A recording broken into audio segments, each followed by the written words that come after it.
Meus amigos, é um prazer recebê-los aqui no nosso canal. Hoje para falarmos sobre mais um conto do escritor russo Fyodor Dostoiévski, chamado Um Coração Fraco, publicado em 1848 e que conta a história de um jovem funcionário público de baixo escalão, um jovem pobre, mas que possui um psicológico bastante frágil, né? E em razão de alguns acontecimentos no trabalho, na sua vida efetiva, ele acaba enlouquecendo e tem um final bastante triste, bastante trágico. Mas antes de continuarmos, eu gostaria de pedir aos colegas que, se ainda não são inscritos, que façam o obséquio de se inscrever no nosso canal, que nós agradecemos muito. E se tiver também alguma alma caridosa que quiser fazer uma contribuição econômica para o canal, fique à vontade para mandar um super, que nós ficaremos também bastante felizes. Um Coração Fraco foi publicado em 1848, faz parte da fase inicial da carreira do Dostoiévski, uma fase onde ele aborda mais questões sociais do que psicológicas, né, das suas personagens. É uma fase também conhecida como pré-siberiana, visto que antecedeu a sua prisão e o período que ele ficou retido, né, condenado na Sibéria, executando trabalhos forçados e depois fazendo serviço militar obrigatório. Ele retorna em 1859, né, depois de pegar a licença do serviço, de ser dispensado, na verdade, né, em razão de questões de saúde, e ele vai se dedicar ao jornalismo, à literatura e à crítica, e inaugura sua fase mais complexa, né, literariamente, onde ele produz as suas obras mais importantes. É uma fase inicial da carreira, né, tudo que foi produzido antes de 1848, né, entre 1848 e 1845, mais ou menos, com esse enfoque mais social, né, descrevendo a vida difícil das personagens, né, do povo russo de maneira geral. Foi chamado também de romance social por uma parte da crítica, né? Nós temos obras emblemáticas como o primeiro romance que ele escreveu, Gente Pobre, que aborda bem essa questão. Esse conto, né, Um Coração Fraco, está nesse volume aqui que eu vou mostrar para vocês, que é Noites Brancas e Outras Histórias, da editora La Fonte. A tradução é da Luisa Francicani. Esse aqui é de 2022. Esse conto aqui tem aproximadamente pouco mais de 20 páginas.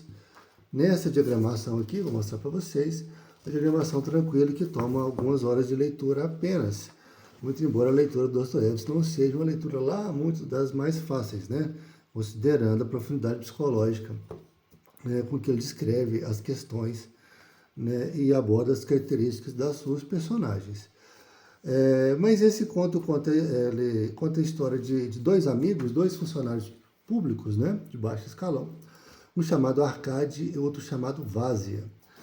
E eles, além de colegas de trabalho, eram colegas de apartamento, eles dividiam um apartamento há aproximadamente 5 anos, né, para baratear o aluguel para cada um, e eles tinham, em razão disso, eles tinham vínculos sólidos de amizade. Mas acontece um fenômeno. Vazia, ele era apaixonado por uma jovem chamada Lizanka, de uma família pobre, né, mas uma família muito digna. E essa Lizanka, ela tinha um noivo, ela tinha um pretendente que foi transferido a trabalho, e assim que ele é transferido, ele também era funcionário público, né, de baixo escalão. Assim que ele foi transferido, ele simplesmente desaparece, não manda notícias, né, o que causa um mal-estar na família, né, todos esperam alguma satisfação. A menina também, passado alguns meses, ele retorna, já casado, e simplesmente ignora a família e a ex-noiva, né, o que causou um mal-estar muito grande, e que arrancou lágrimas da menina, né, ela ficou completamente isolada. E como o Vazia tinha conhecimento da família, né, tinha relações com eles, ele acaba por consolar a Lizanka, né, tentando atenuar o sofrimento da moça, mas que acaba que nesse processo ele confessa o seu amor à jovem, né, que ele era apaixonado por ela, etc. E que, em razão disso, ela também disse que está pronta para amá-lo. Então, eles acabam por ficar noivos, o que causa uma alegria tremenda no nosso jovem Vásia, porque esse personagem, né, que na verdade é o protagonista, podemos dizer assim, do conto, o Vásia ele tinha um emocional muito sensível. Ele tinha uma deficiência física, ele era manco, então isso não deixa de impactar, né, na sua autoestima. E ele era muito suscetível a fortes emoções. E acaba que isso causa uma alegria bastante tremenda, né, muito grande, mas que vai ter alguma repercussão na psique do nosso protagonista aí, né, do jovem Vásia. Concomitante a isso, o Vásia ele recebeu um volume de trabalho muito grande do seu chefe na repartição pública. E era véspera de Ano Novo, né? O conto se dá na véspera de Ano Novo e ele tinha uma certa urgência aí de entregar esse material. Porque o seu chefe era uma pessoa muito justa, né? Que depositava muito confiança nele. E ele diz isso ao seu companheiro Arcade, né? O Arcade que desfrutou integralmente da alegria do amigo e ajudou ele a fazer planos para o futuro, disse que seria inclusive padrinhos dos filhos, e que eles podiam alugar um apartamento grande para morar os três, e etc.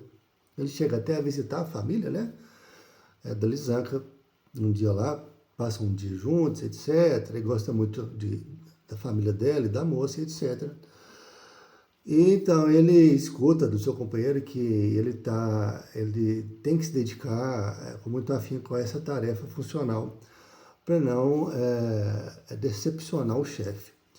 Só que toda essa pressão do trabalho e essa pressão afetiva acaba provocando uma espécie de paralisia no Vásia, de maneira que ele não consegue andar com o trabalho, né? Ele fica meio que apático, ele fica se perdendo em devaneios, né? Ele fica sonhando acordado, e esse trabalho vai se acumulando e que vai provocando uma espécie de ansiedade, de angústia no jovem, ao ponto de desestabilizá-lo emocionalmente, né? O colega Arcade, ele percebe a situação, fica bastante preocupado, tenta conversar com ele, né? Promete que vai ajudá-lo, mas não é suficiente.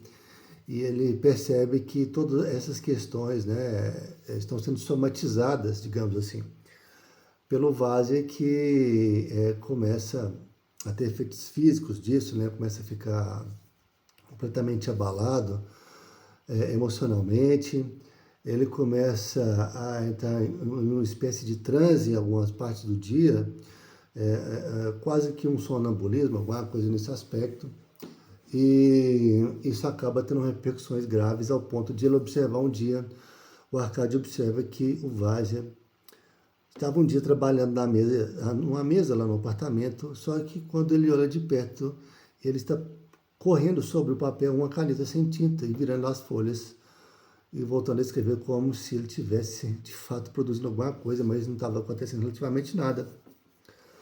Até que ele entra numa crise.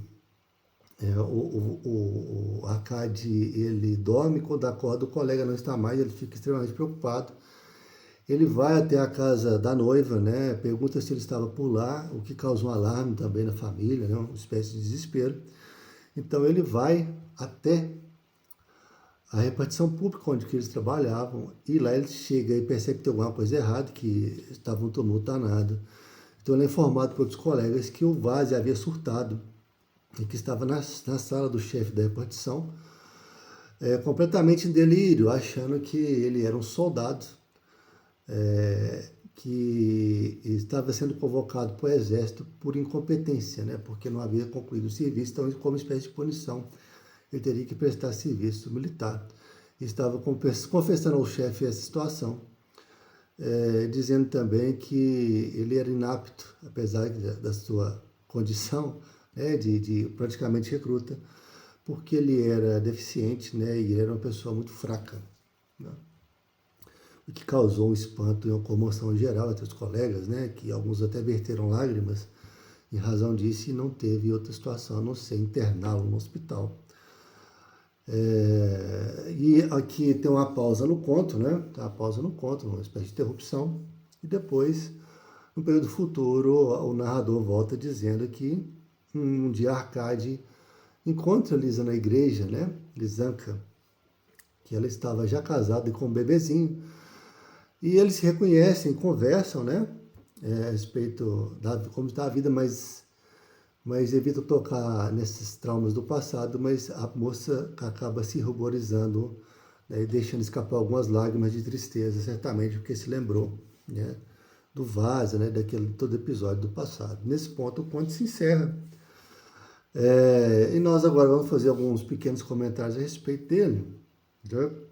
Então, como nós dissemos do início, faz parte de uma fase em que o autor ele dedicava grande atenção, né, a questões sociais. Então, ao longo do conto tem várias descrições sobre as condições financeiras, que eram bastante ruins, né?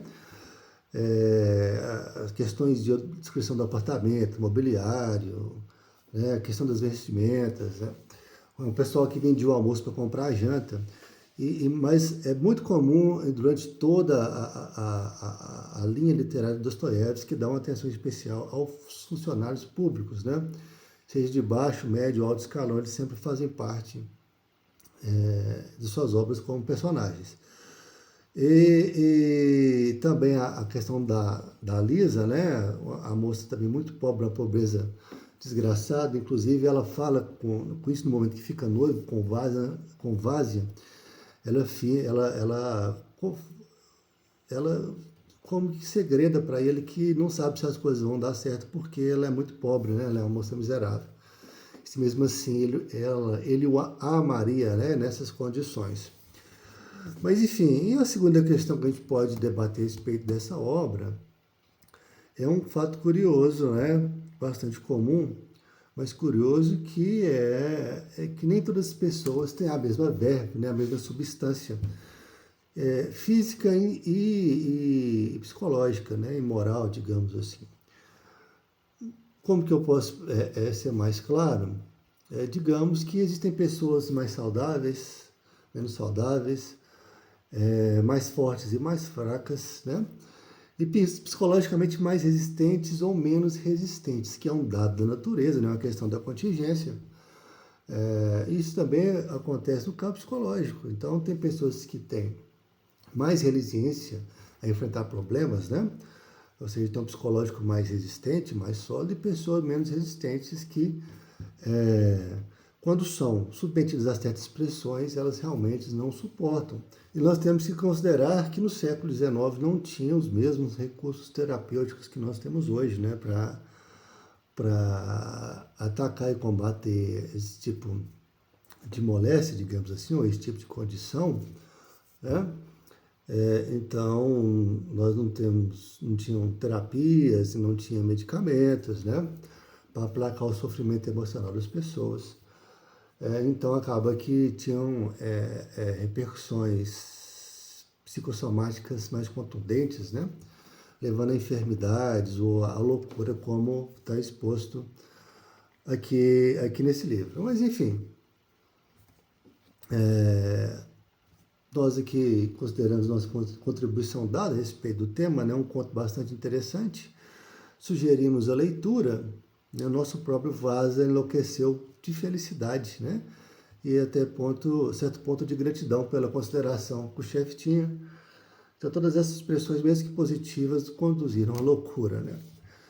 Então, se você chegou até aqui, nós agradecemos muito, né? E pedimos novamente que façam a gentileza de se inscrever no nosso canal, de nos acompanhar aqui no YouTube.